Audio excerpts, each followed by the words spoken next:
Hi, I'm Coach Red. Balancing the demands of life with your personal needs is essential for maintaining overall well-being and happiness. In this video, we're going to talk about some strategies for prioritizing self-care and preventing the busyness of life to take over. This is foremost and front and center in my life right now. We are building a space in the backyard for my aging mother to live in. I am helping someone with their teenage son and trying to help them locate the best school for them and get financing for it, or everything that comes into play with that. I am also married and I'm managing my marriage, and it's Passover time and I'm managing a holiday. A lot going on, so I thought that what better timing than now to do this video on self-care and life. I'm Coach Red. I'm a life coach and a health coach, and I post videos on all kinds of things involving your health and your life. If there's ever something you want to discuss or you want to hear about, please shoot me an email at info@coachred1.com. You can find more information about my services and lots of free resources at coachred1.com. And of course, like and subscribe to this video so that you never miss when I post a video on these amazing topics that you have requested. So let's talk about the first thing. I'm smiling at this, although I smile a lot. I'm smiling at this because it's set clear boundaries. You have to establish boundaries between your personal and your professional life. So you're working with clients, you're working with coworkers, it's all on Zoom, and then something happens outside of the Zoom window and you need to attend to it. It's really important to clearly define specific times when these are my work times and these are my personal times. Because then you get to focus on your professional scenario and you get to focus on the people whom you love and the people in your life. Keep these boundaries like your life depends on it to avoid burnout.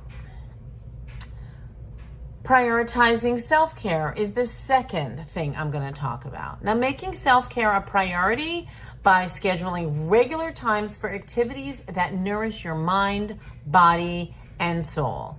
This could include exercise, meditation, hobbies, spending time with people you love, or simply relaxing in front of the TV. Everybody has their own self-care routine. Now, my self-care routine involves dancing. I make time for dance lessons. I make time for spending time with my dance people, my dance coaches. I'm not a professional dancer. I will never be a professional dancer. But I love learning how to dance proficiently. And when I come out of a dance class, I feel rejuvenated. My adrenaline is rushing. I feel like I could take on the world.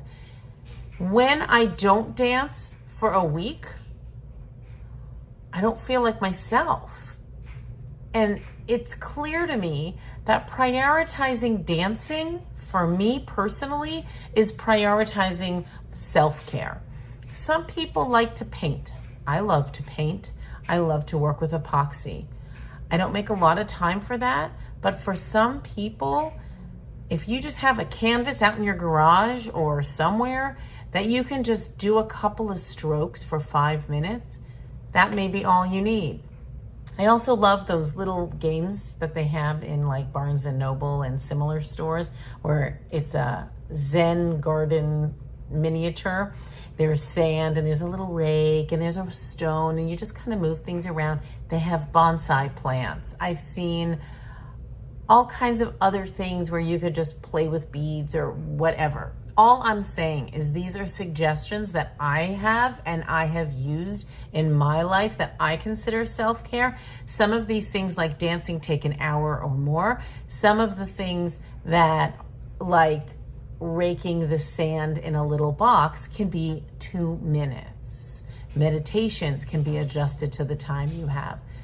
Self-care is important, and those are all things we need to look at. What is it that is your self-care routine? Maybe put this video on pause for a moment and write down 3 to 5 things that you consider fun, rejuvenating, and relaxing, and see if you can incorporate those things into your self-care routine. Number 3, practice time management. Okay, I'm gonna look everywhere because that's not my strong suit. I can help people with executive function. I can help people with their time management skills because on paper, I know how to do it. It's not always so easy. So what I'm trying to say is use effective time management techniques to maximize your productivity and minimize wasted time. Prioritize tasks that are based on importance and urgency. So make lists. I make lots of lists. You can't see the rest of my desk, but there are lists everywhere because I have all different things that I want to remember for different reasons. Lists work for me. So prioritize tasks based on importance and urgency. Delegate when possible and avoid overcommitting yourself to avoid feeling overwhelmed. So, setting clear boundaries will help you avoid burnout. Practicing time management will help you avoid feeling overwhelmed. You see a pattern here? Learn to say no. Don't be afraid to say no to additional commitments or requests that don't align with your priorities and values. Saying no is absolutely essential for protecting your time and your energy for the things that truly matter to you. So protect your time, protect your energy by learning to say no. Delegate and ask for help. So this is relevant to some of you and not to some of you. Don't try to do everything on your own. Delegate tasks to others when possible, whether it's at work or at home. So at work, it might be asking a coworker to do something, or if you're a leader, asking someone on your team, this is your job, and then just follow up to make sure that they're doing their job. That's it. At home, it might be paying somebody to do something. It might be asking your spouse, significant other, child, or parent to do something for you. Reach out to friends, family members, and colleagues for the support when you need it.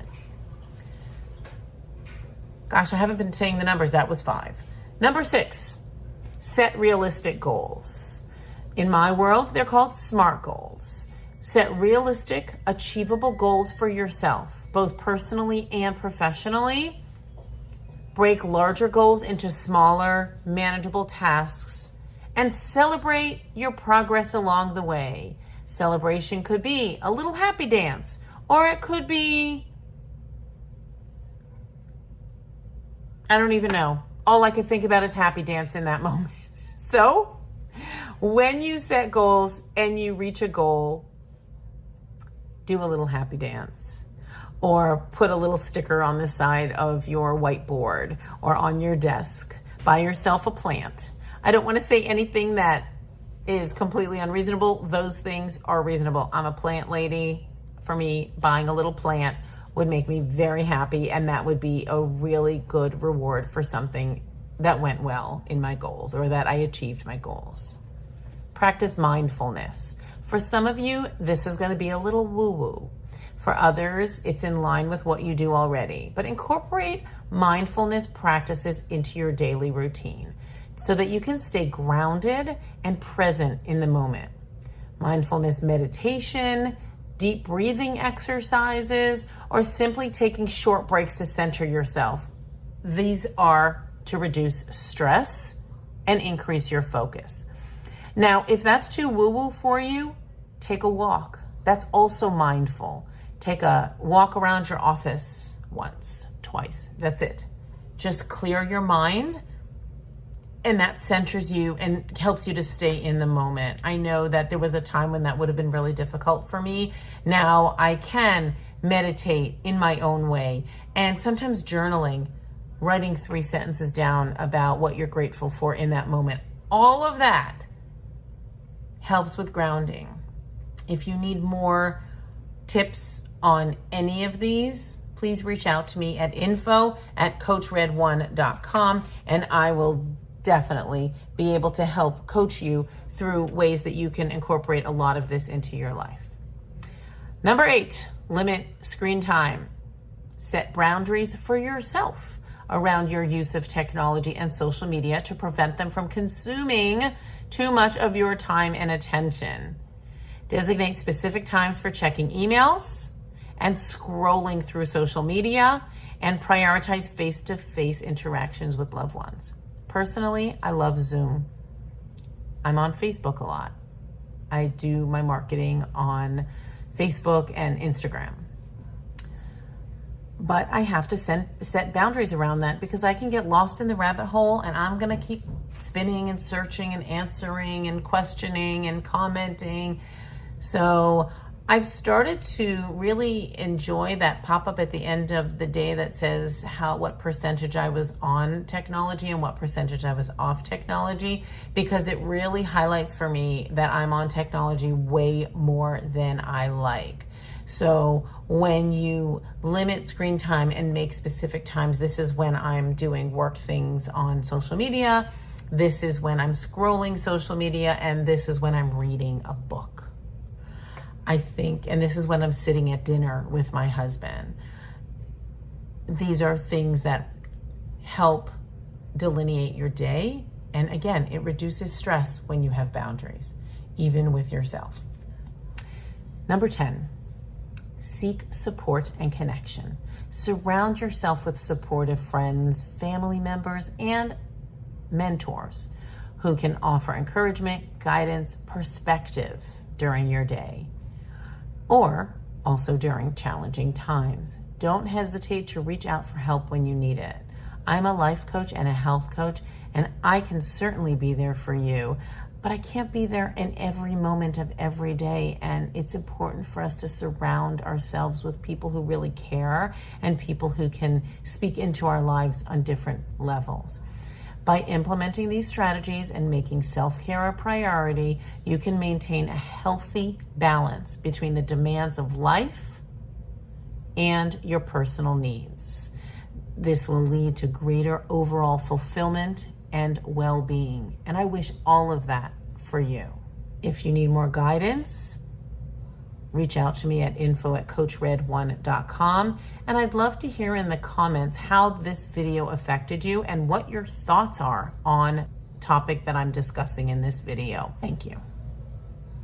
Thank you for watching. Head over to coachred1.com, where we have free resources and blog posts that will help you and your family's journey and your health. Be sure to like this video, share it with others who might like this video, and subscribe to the channel so that you never miss a video from Coach Red.